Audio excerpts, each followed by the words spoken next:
Hi guys, welcome to another quick budget review. Today I will be reviewing Left 4 Dead for the Xbox 360. I have recently played the PC version of it, although I only tried the co-op campaign, and I can tell you people are still playing that. Left 4 Dead was released in 2008 for Windows, Xbox 360, and later released on OS X. It's a first-person survival horror shooter set in a zombie apocalypse where you pick one out of four survivors and are basically told to survive and make it to the end of the map. In order to do that, sometimes you might have to complete certain objectives, you might have stuff in your way, etc., and you'll have to fight your way through hordes of zombies and unique zombies called Special Infected.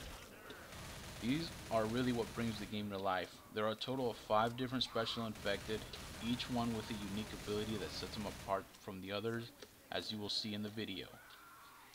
Now let's talk a little bit about the story. There basically is none. It has small bits of pieces of random dialogue between the characters to better acquaint you with them, and I did find it a bit amusing, and even sometimes some of the dialogue is funny. There are short cutscenes at the beginning and ending of each scenario, but it's ultimately left up to the player to use their imaginations and fill in the gaps. The single player itself does not take very long to complete. I would say it'll probably last you about 4 hours, depending on the difficulty you play it on. It can be played with one other person via split screen and does support up to 4 with System Link. Now let's talk about the multiplayer. The online multiplayer is where this game really shines.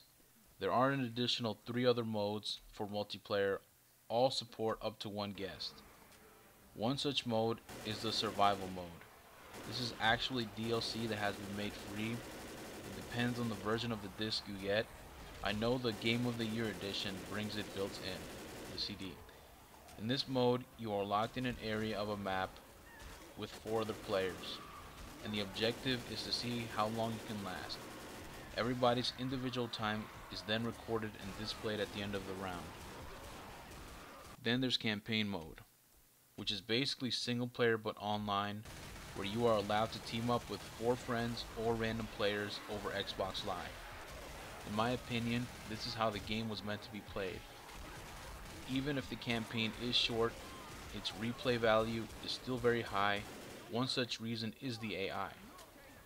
It uses something called the AI Director, in which instead of having zombies show up during specific times and specific locations, they spawn in different places and show up during different times to always keep you on edge, and it certainly does help keep the gameplay fresh each time. From my experience, this is almost always true. I say almost because there are 2 Special Infected in particular you can predict will show up during certain times. I won't spoil it by telling you, but if you play it enough, you'll catch on soon enough. It has 4 levels of difficulty that range easy, normal, advanced, and expert. The only thing I've noticed that changes with the difficulty is how much damage you take, which was extremely disappointing to me, but it still makes for a challenge. And finally, there is the versus mode. In this mode, it takes an even greater spin on the campaign, in which there are 2 teams, one team of survivors and one team that get to play Special Infected zombies. Only 4 out of the total 5 Special Infected are playable. 3 of them are selected at random to different players, and 1 is given to a player at a random time. The ultimate goal is to stop the other team from advancing to the safe house. After a round, the roles are switched, and so on. While my preferred mode to play is still co-op campaign over Xbox Live, I will say that versus mode is fun and makes the game competitive. In 2015, there is still a decent sized community playing all modes.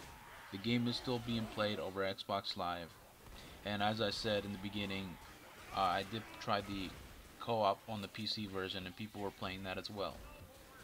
Years after I bought mine, the price tag remains $20 for a brand new copy. I personally would try and pick this up used to save some money. Still, at $20 retail, the price is fair because the servers are still up, people are still playing, and the game is not broken or filled with bugs. It's just like the day it came out.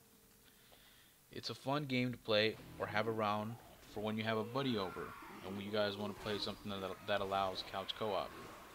Because unfortunately, from what I've seen, the majority of next-gen games do not support this feature, and this does not include remakes that are technically last-gen. That is why I rate this game a 4 out of 5, an excellent buy in 2015.